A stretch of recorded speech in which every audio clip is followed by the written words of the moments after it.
Olá pessoal, nessa sequência de vídeos nós utilizaremos alguns dos conceitos que aprendemos nas últimas aulas de Python e aprenderemos novas ferramentas para que ao final nós consigamos desenvolver um software supervisório.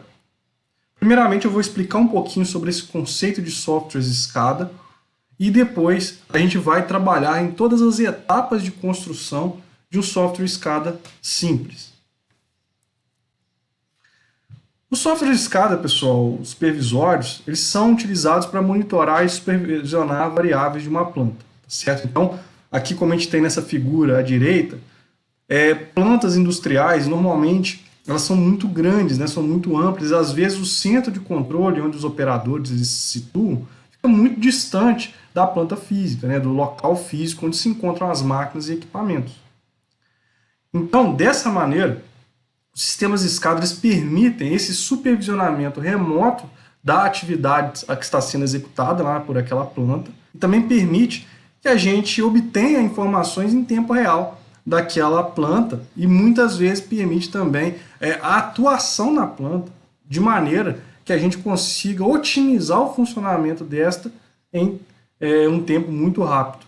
Além disso, né, um mesmo operador ele vai conseguir visualizar informações de diversas partes da empresa, diversas plantas ao mesmo tempo, porque normalmente esses softwares escada ficam em um centro de controle, eles ficam centralizados. Então, além de ter essa capacidade de visualização, para auxiliar, a gente vai ver que os softwares escada eles têm uma representação gráfica muito parecida com o que existe na planta real. Imagina só o operador ele tendo que lidar com várias plantas ao mesmo tempo. Se a representação gráfica não for fidedigna, muitas vezes ele pode se perder ou ficar em dúvida em um dispositivo ou outro. Então, essa parte gráfica, né, do software supervisório é importante. E é por isso que a gente vai aprender como desenvolver aplicações de interface gráfica, porque, por exemplo, a gente poderia desenvolver a base do sistema escada via linha de comando. Até esse momento, a gente só desenvolveu softwares, né, rodando no console, que as informações, a interação com o usuário, né, a interface homem-máquina, é feita apenas de comandos utilizados no console. Só que imagina só uma planta complexa, é difícil navegar por aqueles menus, assim como a gente fez em aulas passadas, é muito difícil operar tudo isso somente utilizando comandos via console. Então a gente vai aprender a desenvolver aplicações gráficas para que fique mais intuitivo para o operador trabalhar e operar aquela planta. Além disso, os softwares supervisórios muitas vezes têm a função de login, né, de armazenamento das informações. E a gente vai ver então que, além de coletar os dados, mostrar esses dados na tela, né, numa representação fidedigna na planta, muitas vezes a gente tem que armazenar esses dados também para que possa haver uma consulta futura. Então, pessoal, em resumo, o software escada ele é composto aí por um tripé, né? Ele possui a coleta de dados, isso é realizado através de drivers de comunicação, ou seja, através da rede, através de interfaces seriais, através da interface Ethernet, que a gente aprendeu nas aulas passadas. Então, esse software vai se comunicar com os dispositivos de campo, normalmente CLPs ou inversores de frequência, né? Dispositivos ou computadores distribuídos, ele vai se conectar a esses dispositivos de campo e vai coletar essas informações. Essa coleta é feita muitas vezes por um protocolo específico, e aqui nesse curso nós vamos aprender um dos protocolos industriais mais utilizados, que é o protocolo Modbus. Tá certo? A supervisão da planta, por sua vez, ela é realizada através de uma interface homem-máquina, uma IHM. Então essa IHM deve possuir uma representação fidedigna na planta para que o operador consiga interagir de maneira mais facilitada. E finalmente, a gente precisa armazenar esses dados coletados, né, para possibilitar consultas futuras. Então, por exemplo, imagine que ocorra um problema na planta num dia e o operador não está ali naquele momento, então ele pode utilizar esse sistema de consulta para verificar o que aconteceu. Né? Você tem plantas aí que funcionam 24/7, né? 24 horas por dia, 7 dias por semana.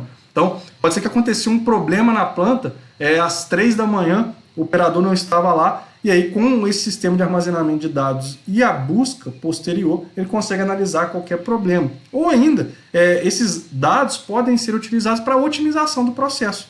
Então, muitas vezes você tem as variáveis ali, e utilizando essas variáveis você consegue aí, criar rotinas, né, justamente para poder obter parâmetros da planta, otimização, por exemplo, de controladores, otimização do funcionamento, né, redução de perdas, redução de refugos. Então, isso tudo também é possível quando se tem essa base de dados gerada com os dados coletados. E aí a gente vai fazer isso com um sistema de banco de dados. Certo? Eu vou explicar aqui alguns softwares SCADA comerciais que existem, né? Um deles é o SCADA BR, que ele é um software de licença gratuita. Ele é um software que a gente chama web-based, né? Porque ele roda no navegador. Então você tem um sistema back-end, né, que roda por trás, onde o navegador vai se comunicar com esse sistema e vai coletar as informações e essas serão exibidas, né, através de uma interface web. Ele possui também vários drivers de comunicação. Está aqui o site, aqui um exemplo, né, de uma IHM desenvolvida através do SCADA BR. Beleza, pessoal? Uma das mais comuns utilizadas aqui no Brasil, que eu tenho conhecimento, é o Ellipse SCADA, tá? E3. Ele é um software pago. Então existem várias empresas aqui que utilizam e possuem vários drivers de comunicação. Aí você pergunta, Guilherme, um software pago? Você vai ver, pessoal, que muitas vezes no meio empresarial, a utilização de softwares pagos é preferível por causa do suporte. Porque essas empresas elas vendem o software e fornecem o suporte. E muitas vezes as empresas não possuem ali uma equipe especializada no local que possa dar manutenção nesses softwares. Então é preferível ter esse software pago por ter essas ferramentas, né, de suporte, algo que normalmente não é tão comum, né, ou organizado em softwares gratuitos. Um terceiro exemplo aqui que eu vou dar é o Simatic WinCC, que também já é bem antigo, né, e ele vem sofrendo atualizações, que é um software supervisório desenvolvido pela Siemens, que é uma das maiores empresas no ramo de automação. Ok? Além disso, pessoal, eu estou falando aqui no escopo industrial, mas assim, o pessoal da eletrônica também muitas vezes precisa desenvolver softwares de supervisão para, por exemplo, visualizar dados de sensores que estão localizados remotamente, atuadores. Então, tudo isso pode ser feito também com esses softwares supervisórios, fazer logging de sensores. Então, esse conceito ele se aplica tanto à automação quanto à eletrônica, né? Em geral, que os sistemas eletrônicos desenvolvidos eles também precisam dessa interface. Então, pessoal, a ideia, ao final do nosso curso, é desenvolver um sistema simples de SCADA que possibilite aplicar vários desses conceitos, que vocês possuam entendimento de como funciona um software SCADA em seu interior, e a gente vai desenvolver uma aplicação até interessante, né, prática. A gente vai desenvolver aqui na tela, eu mostro o exemplo do software que nós aprenderemos a desenvolver ao final desse curso, ao final dessa sequência de vídeos.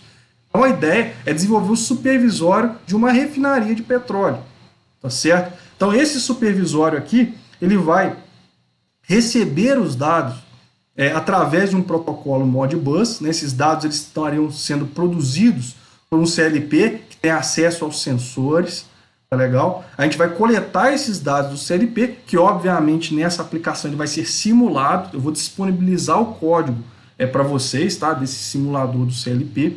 E aí, com esse CLP simulado, nós conseguiremos aí obter esses dados de temperatura, nós conseguiremos analisar os gráficos em tempo real aqui da temperatura da fornalha, por exemplo, e a gente conseguirá também ter um módulo de dados históricos, onde a gente pode fazer a consulta dos dados de qualquer um dos sensores, tá, de temperatura em qualquer horário. Então aqui a gente tem os vários sensores, né, uma torre de destilação. Então, em cada um dos níveis aqui, a gente tem a obtenção de um determinado produto. E esse produto está correlacionado aí com uma temperatura. Então, o monitoramento dessa temperatura, ele vai nos falar muito sobre a qualidade do produto que está saindo aqui nesse processo.